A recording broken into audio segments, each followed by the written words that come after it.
প্রিয় বন্ধুরা, আসসালামু আলাইকুম রহমতুল্লাহি ওয়া বারাকাতুহু। আশা করছি সবাই ভালো আছেন, সুস্থ আছেন। যারা অসুস্থ আছেন দোয়া করি আল্লাহ পাক তাদেরকে দ্রুত সুস্থতা দান করুক।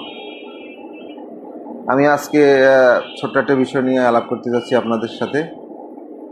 আমার জ্ঞানের পরিধি অত বেশি না, আমি ছোট মানুষ, অল্প কিছু জানি।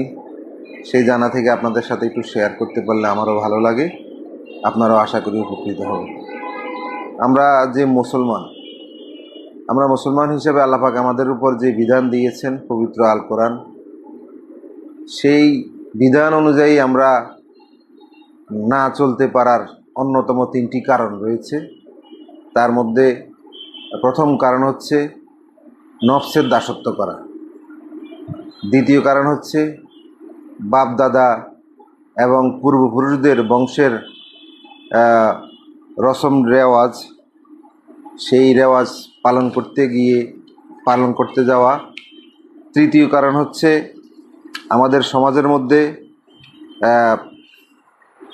অনেক গুণীজন ব্যক্তি রয়েছেন, তাদের কথা মানতে গিয়ে অনেক বড় নেতা রয়েছেন, রাজা রয়েছেন, প্রজা রয়েছেন, অনেক বড় বড় দার্শনিকরা রয়েছেন।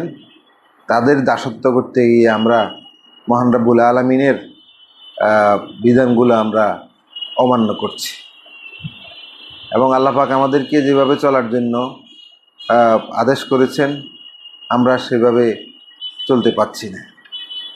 আমি ছোট আকারে নফসের দাসত্ব সম্পর্কে অল্প কিছু একটু আপনাদেরকে পড়ে শোনাচ্ছি।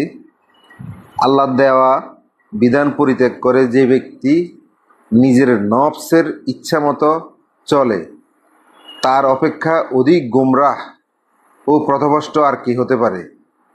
এ ধরনের জালেম লোকদেরকে আল্লাহ কখনোই সৎপথের সন্ধান দেন না। আমরা যখন আল্লাহ পাকের বিধানকে অমান্য করে আমাদের নিজের নফসকে, নিজের খায়েশকে প্রাধান্য দিই, নিজের অভিপ্রায়কে, নিজের ইচ্ছাকে প্রাধান্য দিই, তখনই আমরা সেই নফসের দাসত্ব করি। এই নফসের দাসত্ব বলতে আমরা সমাজের মধ্যে প্রচলিত যেই প্রেক্ষাপট অনুযায়ী আমরা এমন কিছু কাজ করি যে কাজগুলো আমাদের খুব ভালো লাগে, খুব আনন্দ লাগে এবং আমরা অনেক টাকা পয়সা উপার্জন করতে পারি, অনেক ধরনের সুযোগ সুবিধা পাই। কিন্তু আল্লাহ পাক হয়তো ওই বিষয়টা নিষেধ করেছে। আল্লাহ পাক পবিত্র কোরআনে সেই বিষয়টা এবং সেই কাজটা অপছন্দ করেন। কিন্তু আমরা আল্লাহ পাকের বিধানকে অস্বীকার করে, আল্লাহ পাকের কোরআনের আয়াতকে অস্বীকার করে আমরা ওই কাজগুলো, যেই কাজগুলো করে আমরা আনন্দ পাই, সুখ পাই, আমরা অর্থ উপার্জন করি, সেই কাজগুলো আমরা যখন করতে যাই সেটাই হচ্ছে নফসের দাসত্ব। অতএব আমাদের প্রত্যেকের এই নফসের দাসত্ব থেকে আমাদেরকে বেরিয়ে আসতে হবে। নফসের দাসত্ব থেকে আমরা যদি না বের হতে পারি তাহলে আমরা আল্লাহ পাকের সন্তুষ্টি অর্জন কোনোভাবেই করা সম্ভব নয়।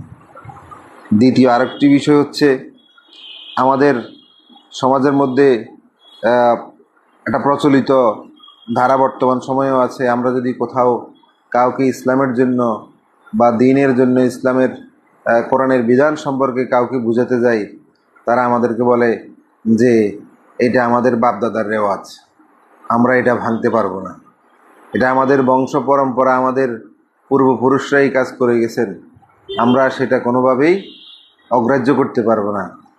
কিন্তু আপনি হয়তো জানেন না যে আপনার পূর্বপুরুষরা এই জিনিসগুলো, যেই ভুল জিনিসগুলো সারা জীবন করে আসছে, আল্লাহ পাকের সাথে নাফরমানি করে আসছে, সেটা সম্পর্কে আপনার হয়তো ধারণা নাই। কিন্তু যখন কোনো আলেম ওলামা, কোনো ভালো ব্যক্তিত্ব, কোনো ইসলামী ব্যক্তিত্ব, কোনো স্কলার, কোনো স্টুডেন্ট যদি মানুষকে এরকম ইসলামের পক্ষে, ইসলামের দাওয়াত, দ্বীনের দাওয়াত দিতে যায়, তখন তারা বংশমর্যাদার দোহাই দেয়, বাবা মার দোহাই দেয় যে আমরা আমাদের বাপদাদার ঐতিহ্য আমরা ভাঙতে পারবো না। অতীতে আমরা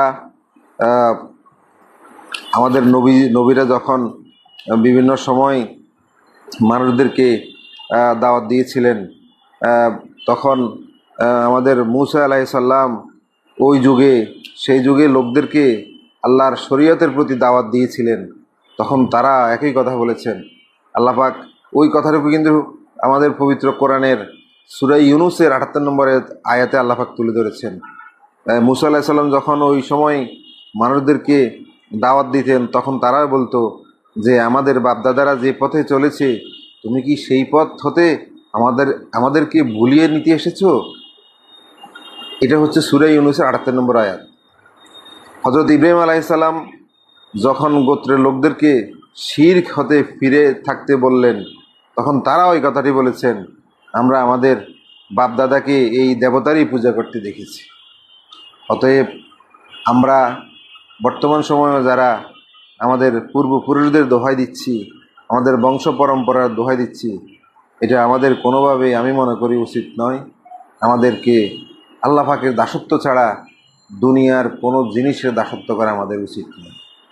তৃতীয় যে দাসত্বর কথা বলেছিলাম, তৃতীয় দাসত্ব হচ্ছে সাধারণত দুনিয়ার মানুষের দাসত্ব করা। দুনিয়ার মানুষের দাসত্ব করা, ধনী রাজা, শাসনকর্তা বা বন্ড নেতা, দুনিয়ার পথভ্রষ্ট জাতিগুলো দাসত্ব করা। এই দাসত্ব থেকে আমাদেরকে বেরিয়ে আসতে হবে। আমরা আমাদের সমাজের যে রাজা প্রজা বা শাসনকর্তা বা নেতার পূজা আমরা করি, আমরা নেতার পূজা করতে গিয়ে, আমরা শাসকের পূজা করতে গিয়ে, আমরা কোনো ধনী ব্যক্তির পূজা করতে গিয়ে আমাদের ইসলাম ধর্মকে আমরা অবজ্ঞা করছি, আমাদের নবীজির সুন্নাতকে আমরা অবজ্ঞা করছি। আমাদের প্রিয় ভাইরা, প্রিয় ভাই ও বোনেরা, আমাদেরকে সবাইকে এই ধরনের দাসত্ব থেকে আমাদেরকে বেরিয়ে আসতে হবে। আমাদের সমাজে আমরা যদি আমাদের আল্লাহ পাকের বিধানকে আমাদের জীবনে যদি আমরা পরিপূর্ণভাবে যদি আমরা নিতে পারি, তাহলে আমাদের জীবন থেকে সকল ধরনের দুঃখ দুর্দশা, সকল ধরনের অশান্তি সব বিলীন হয়ে যাবে। আসুন আমরা সবাই মিলে আমাদের নফসের দাসত্ব না করে, বাপদাদার পূর্বপুরুষদের দাসত্ব না করে, এবং সমাজের রাজনৈতিক নেতা, শাসনকর্তা বা সমাজের কোনো ব্যক্তিত্বের দাসত্ব না করে আমরা একমাত্র আল্লাহর দাসত্ব করি। যে আল্লাহ পাকের কাছে আমাদেরকে ফিরে যেতে হবে, সে আল্লাহর দাসত্ব করি, তাহলে আমাদের জীবনে মুক্তি আসবে, না হয় মুক্তি সম্ভব নয়। প্রিয় বন্ধুরা, যদি কোনো ভুলভ্রান্তি হয়ে থাকে ক্ষমা সুন্দর দৃষ্টিতে দেখবেন। সবাই ভালো থাকবেন। আসসালামু আলাইকুম ওয়া রাহমাতুল্লাহি ওয়া বারাকাতুহু। ভালো রাখবেন তো ভালো থাকবেন।